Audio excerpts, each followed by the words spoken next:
হামিদা ওয়া মুসাল্লিয়া। একজন মহিলা আল্লাহর নবী সাল্লাল্লাহু আলাইহি ওয়াসাল্লামের কাছে আসলেন। আসার পরে জিজ্ঞাসা করেছেন, ইয়া রাসূলুল্লাহ সাল্লাল্লাহু আলাইহি ওয়াসাল্লাম, আমি নতুন বিয়ে করতে চাই। ইয়া রাসূলুল্লাহ, আমার স্বামীর উপরে আমার কি হক আছে আপনি বলে দেন।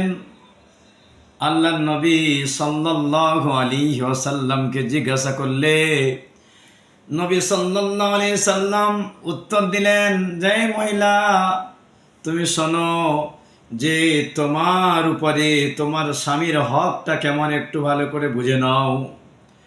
নবীজি বললেন, যদি তোমার স্বামীর কোনো শরীরে ক্ষতবিক্ষত জায়গা থাকে, কোনো জখম যদি থাকে, ক্ষতবিক্ষত জায়গা থাকে, আর ওই জায়গাটায় যদি রক্ত পুঁজ যদি ভরে থাকে, আর তুমি ওই স্বামীর বিবি হিসাবে যদি জিভ দিয়ে চেটে চেটে যদি পরিষ্কার করো, তাহলে মহিলা তুমি মনে রেখো স্বামীর সামান্যতম হক তুমি আদায় করতে পারলে না।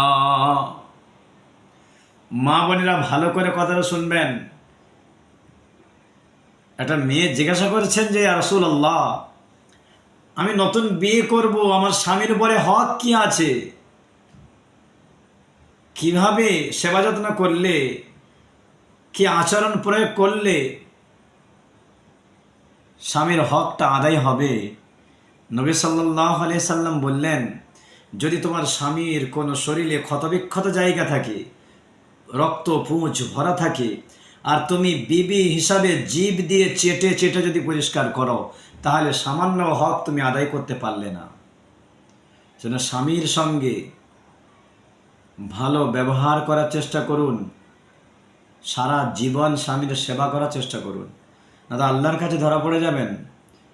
দুনিয়ার মানুষকে মিথ্যা কথা বলে বোঝাবেন, মোড়ল মাতব্বরকে, আশপাশের মানুষকে তাদের কান ভারী করবেন স্বামীর বদনাম করার জন্যে। কিন্তু মনে রাখবেন, আল্লাহর কাছে কিয়ামতের দিন আপনি ধরা পড়ে যাবেন। সেজন্য মা বোনেদের জন্যে এই ভিডিওটা বিশেষ করে আমি বানালাম। আল্লাহ নবী সাল্লাল্লাহু আলাইহি সাল্লামের সময় এমন কাহিনী ঘটেছিল, তাই ভিডিওটা শেয়ার করে সকলের কাছে পৌঁছে দেবেন, যাতে ভিডিওটা দেখে সকলে উপকৃত হয়।